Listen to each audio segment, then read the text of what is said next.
The Corbett Report presents 5 GMO Myths Busted. Number 5. GMOs feed more people. Contrary to what the biotech giants say on their industry-sponsored websites, GMO crops do not produce greater yields. A comprehensive 2009 report by the Union of Concerned Scientists demonstrated that GMO soybean and corn produced no increase in intrinsic yield over conventional soybean and corn. But even if future improvements were able to increase yields, a 2008 study demonstrated that organic farming methods with little or no chemical fertilizer and pesticide use was able to increase yield by 116%. But there's no money to be made for the international agrochemical companies by citing that research, so the public continues to be told that GMOs, which do not increase yield, are necessary to end world hunger. Number 4. GMOs reduce pesticide use.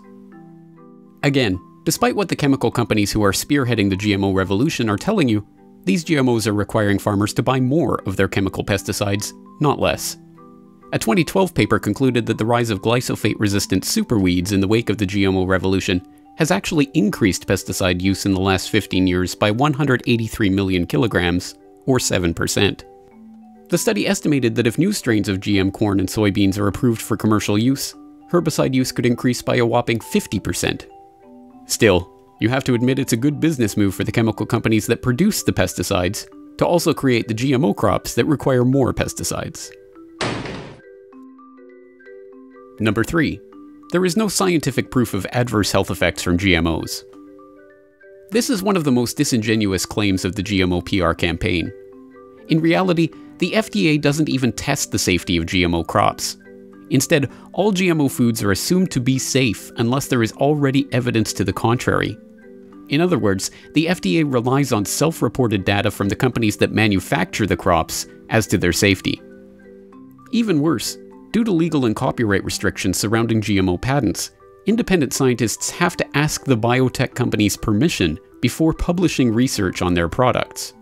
As a result, almost all of the long-term animal feeding studies that have ever been conducted on GMOs have been carried out by the biotech companies themselves, on their own rules, and with their own standards of reporting.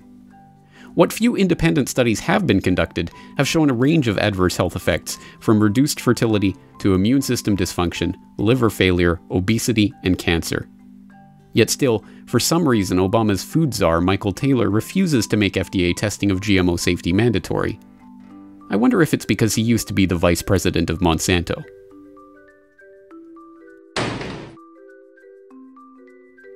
Number 2. There is no difference between genetic engineering and traditional breeding techniques. Argue with a GMO proponent long enough, and they will eventually try to tell you that there is no difference between conventional breeding techniques and genetic engineering, except for the time frame involved. What used to take dozens of generations can now be accomplished in a laboratory in a short time, they say. But this is not true. Conventional breeding takes one strain of a certain crop, such as corn, and breeds it with another strain of that crop.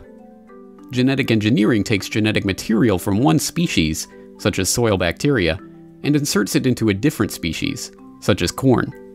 This can be done by a variety of techniques, such as the use of gene guns to fire the genetic material into the cell of the target organism, an inherently imprecise process that leads to random and unintended genetic combinations. To say that this is the same process as conventional plant breeding is simply a flat-out lie. Number 1. Labeling GMOs is a bad idea, for some reason. The argument for why companies should not have to label GMOs is not an argument at all. The biotech giants and their PR fronts merely say that the public is so stupid that they don't deserve to know what they're eating because it would scare them. This is the sum total of the argument. On the other hand, are people who believe it is their right to know what they are eating, every bit as much as ingredients and dietary information labeling have long been standardized.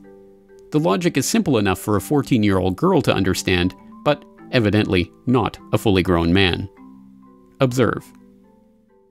And just to clarify, GMOs, it's a genetically modified organism, and it's where they take the DNA from a species such as it can be like bacteria, virus, animal, or even from a plant, and they insert it into the DNA of another species to introduce a new trait.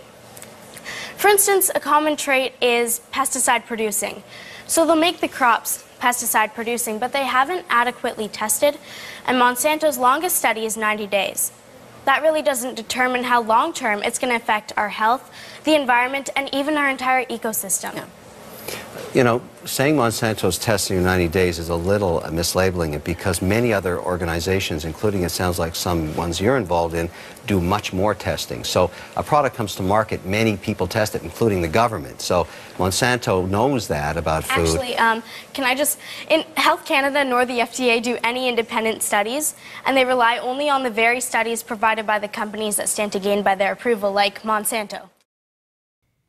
For more news and information, please follow the RSS feeds at CorbettReport.com, subscribe to this YouTube channel, or follow us on Twitter @CorbettReport.